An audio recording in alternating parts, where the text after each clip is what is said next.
I'm going to be talking about the Roper versus Simmons case. In early September of 1993, Christopher Simmons murdered Shirley Crook. The motive still remains unclear. They only knew of each other through an automobile accident that they were both involved in prior to the murder. Growing up, Simmons' childhood was rough by being exposed to drugs and alcohol at an early age. His stepfather allegedly introduced alcohol to him by the age of 4. By the time he was a teenager, he was smoking marijuana and drinking alcohol on a daily basis. This contributed to his wicked plan and brutal murder. He had planned to rob someone's house, tie them up, and throw them off a bridge. His two friends, Charles Benjamin and John Tesmer, initially had planned to commit such an act together. Simmons was certain that they would be able to get away with it since they would be minors at the time of the crime. The day before the murder, Simmons and his friends had planned to meet around 2 a.m. the following morning to follow through with their plan. When they met, Tesmer backed out and returned to his home.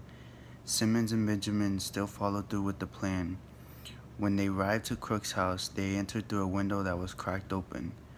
Simmons got Crooks out of bed to tape her eyes and mouth shut with duct tape and tie her hands behind her back. They then put her in the back of her minivan and drove to a nearby bridge that spanned over a river. When they went to unload Crooks, they found that she managed to free herself somewhat. They then bound her hands and feet together with electrical cables and covered her face with duct tape. Crooks was then thrown off the bridge and into the river where she ended up drowning. Her body was found later that afternoon by 2 fishermen. Simmons was arrested the following day at his school. Simmons was 17 at the time of the murder. After confessing to it, he was charged with first-degree murder, burglary, and kidnapping. His defense emphasized he had no criminal record and he was still young. He was sentenced to death due to the abundance of evidence.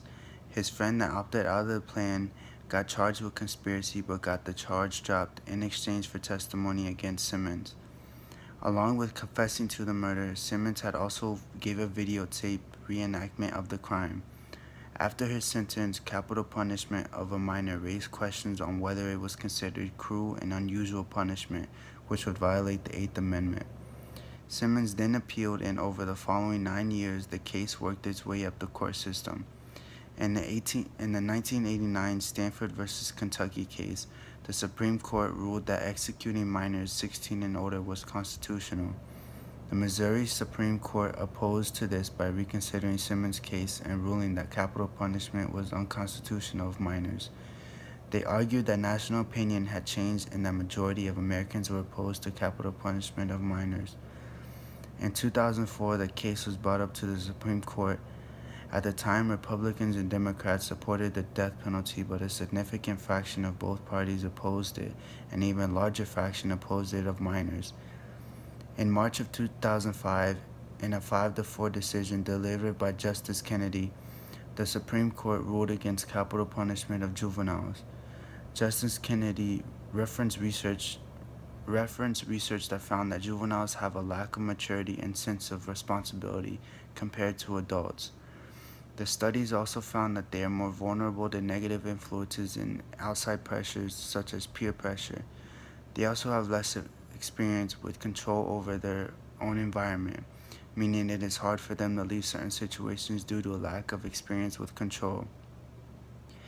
In his opinion, for the majority, he stated, when a juvenile offender commits a heinous crime, the state can exact forfeiture of some of the most basic liberties, but the state cannot extinguish his life and his potential to attain a mature understanding of his own humanity. This is to say that juveniles are still developing and must pay for their actions, but not by taking away their life. They have not fully developed and do not have the adult levels of judgment to evaluate the risks and consequences of their actions. He continued to state, from a moral standpoint, it would be misguided to equate the failings of a minor with those of an adult, for a greater possibility exists that a minor's character deficiencies will be reformed. Justice Kennedy was depicting how unjust it would be to compare crimes of juveniles to adults, as juveniles are the ones still developing and they have a much greater possibility to change. Executing juvenile offenders was proven to be unconstitutional and violated the 8th and 14th Amendments. This ruling affected 19 states, which had allowed for offenders under 18 to be put to death. It terminated death sentences for more than 70 murderers who had committed their crimes when they were either 16 or 17. In 1988, the Supreme Court prohibited executions of minors 15 and younger.